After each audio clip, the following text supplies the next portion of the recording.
Hello, नमस्कार. माझ्या YouTube चॅनलमध्ये तुमचे सगळ्यांचे मनापासून स्वागत आहे. आजच्या टायटलवरून तुम्हाला कळालेच असेल की गव्हाच्या पिठापासून आपण गुलाबजामुन तयार करायचे आहेत. तर चला करूया आपण गव्हाच्या पिठापासून गुलाबजामुन.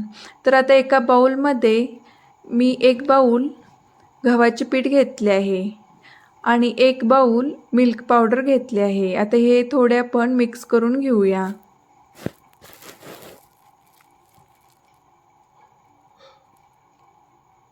मिक्स केल्यानंतर आता यामध्ये आपण चिमूटभर मीठ घालूया आणि 2 चमचे तूप घालायचे. अर्धा चमचा खाण्याचा सोडा घालायचा आहे. आता आपण याला एकत्रित मिक्स करून घेऊया. आता एकत्रित मिक्स केल्यानंतर यामध्ये मी 1 वाटी दूध घालणार आहे. दूध घालताना आपण थोडे थोडे दूध घालत हे पीठ आपण छान मळून घ्यायचे आहे. जसे आपण गव्हाचे पीठ चपातीला मळून घेतो त्याच पद्धतीने आपण हे गुलाबजामुनचे पीठ गव्हाचे पीठ छान मऊ आणि लुसलुशीत असे मळून घ्यायचे आहे.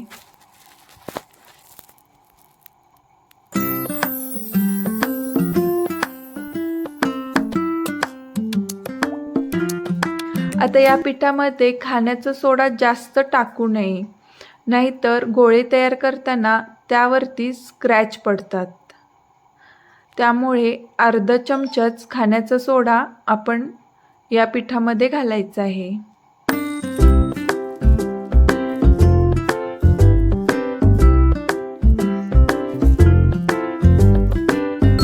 आता हाताला थोडेसे तूप लावून मी याला छान मळून घेते.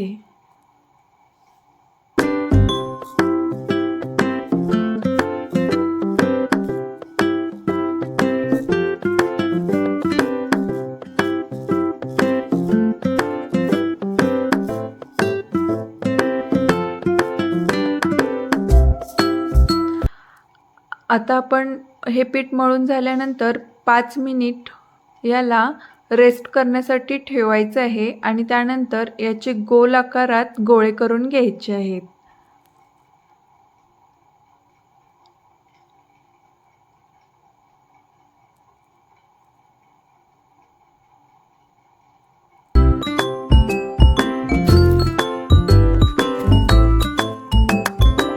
अशा गोल आकारामध्ये मी सगळे गोळे तयार करून घेते.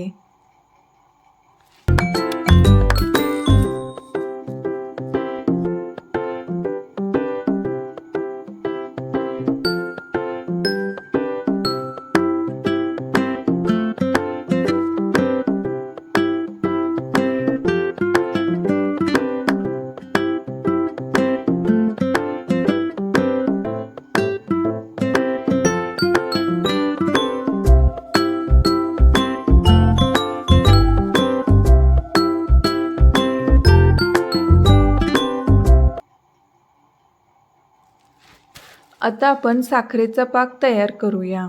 साखरेचा पाक तयार करताना मी इथे 2 वाटी पाणी घेतले आहे आणि 5 ते 6 वेलची घेतली आहे. आता यामध्ये आपण 2 वाट्या साखर घेऊया. आता याला चांगले मिक्स करून घेऊया.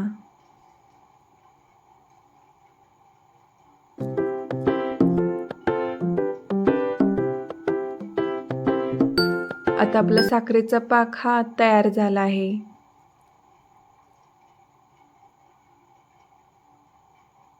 साखरेचा पाक थंड होईपर्यंत आपण तयार केलेले गुलाबजामुनचे गोळे तळून घेऊया. आता हे गुलाबजामुनचे गोळे तळून घेताना मी गॅसची फ्लेम ही एकदम बारीक केली आहे आणि या गोळ्यांना मी एकसारखे 5 मिनिट हलवत आहे. त्यामुळे एकसारखे हलवल्यामुळे हे गोळे जास्त काळपट किंवा कढईला चिकटून बसणार नाहीत. त्यामुळे याला एकसारखे 5 मिनिट हलवत राहावे.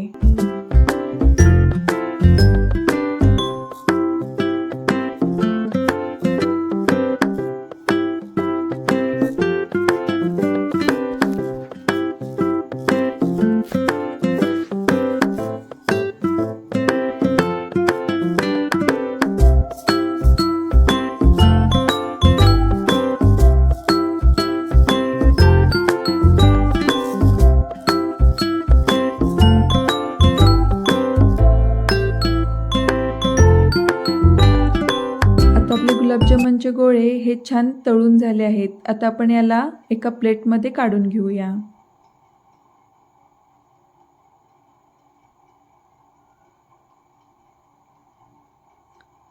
आता आपण हे गोळे थंड होण्यासाठी 5 ते 10 मिनिट बाजूला काढून ठेवूया.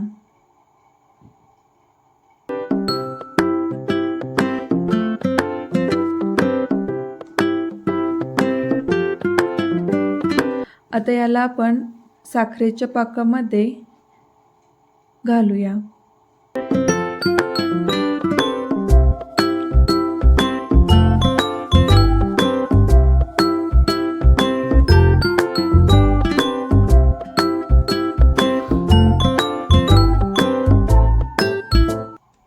आता याला एक खालीवर थोडेसे हलवून 1-3 तास आपण या गुलाबजामुनच्या गोळ्यांना साखरेच्या पाकात मुरवत ठेवूया.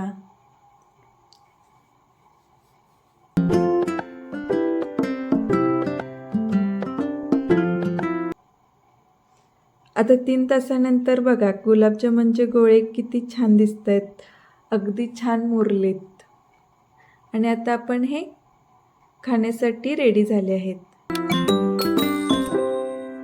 अशा पद्धतीने ही जर रेसिपी आवडल्यास नक्कीच लाईक, शेअर, सबस्क्राईब करा.